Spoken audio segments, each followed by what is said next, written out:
Thiruvananthapuram നെട്ടയത്തെ CPM BJP സംഘർഷത്തിൽ വട്ടിയൂർക്കാവ് SHOയ്ക്കെതിരെ നടപടിയെടുക്കണമെന്ന ആവശ്യമായി councillor R Sreelekha രംഗത്ത് വന്നു.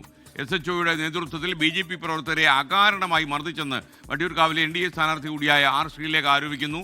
S വിനേഷ് കുമാർ വീണ്ടും ചേരുന്നു തിരുവനന്തപുരത്ത്. വിനേഷ് കുമാർ, ശ്രീലേഖയുടെ ഫേസ്ബുക്ക് പോസ്റ്റാണോ ഇപ്പോൾ നമ്മൾ ശ്രദ്ധിക്കേണ്ടത്?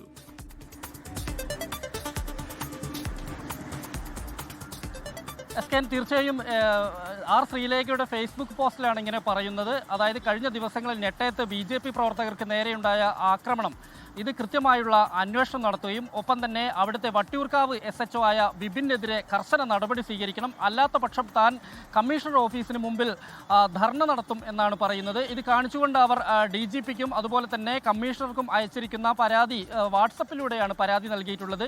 ഇതിൻ്റെ സ്ക്രീൻഷോട്ട് സഹിതമാണ് അവരിപ്പോൾ ഫേസ്ബുക്കിൽ ഇങ്ങനെ പോസ്റ്റ് ചെയ്തിരിക്കുന്നത്. നമുക്കറിയാം, കഴിഞ്ഞ ദിവസങ്ങൾ നെട്ടയത്ത് വലിയ അക്രമം ഉണ്ടായിരുന്നു. BJP CPIയും സംഘർഷമാണ് ഉണ്ടായിരുന്നത്. ഒരു പ്രാദേശിക, അതായത് രണ്ട് വ്യക്തികൾ തമ്മിലുള്ള ഒരു പ്രാദേശിക പ്രശ്നം മാത്രമായിരുന്നു അവിടെ ഉണ്ടായിരുന്നെങ്കിലും പിന്നീട് ഇരു രാഷ്ട്രീയ പാർട്ടികളും പ്രധാനമായും BJP അത് ഏറ്റെടുക്കുകയായിരുന്നു. പിന്നീട് മറുപക്ഷത്ത് CPIയും രംഗത്തെത്തിയോടുകൂടി വലിയ സംഘർഷ സാധ്യതയുണ്ടായിരുന്നു.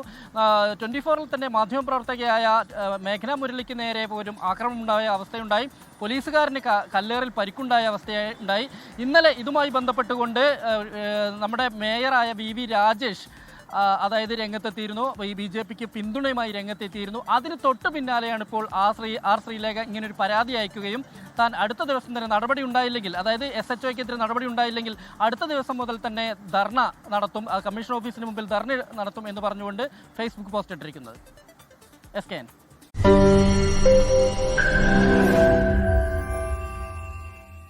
ലോകത്തെവിടെയായാലും ഏത് സമയത്തും 24 വാർത്തകളും ഓഗ്മെന്റഡ് റിയാലിറ്റി പാക്കേജുകളും എക്സ്പ്ലെയിനറുകളും വിശദമായി കാണാൻ ഞങ്ങളുടെ YouTube ചാനൽ നിങ്ങൾക്ക് സബ്സ്ക്രൈബ് ചെയ്യാം.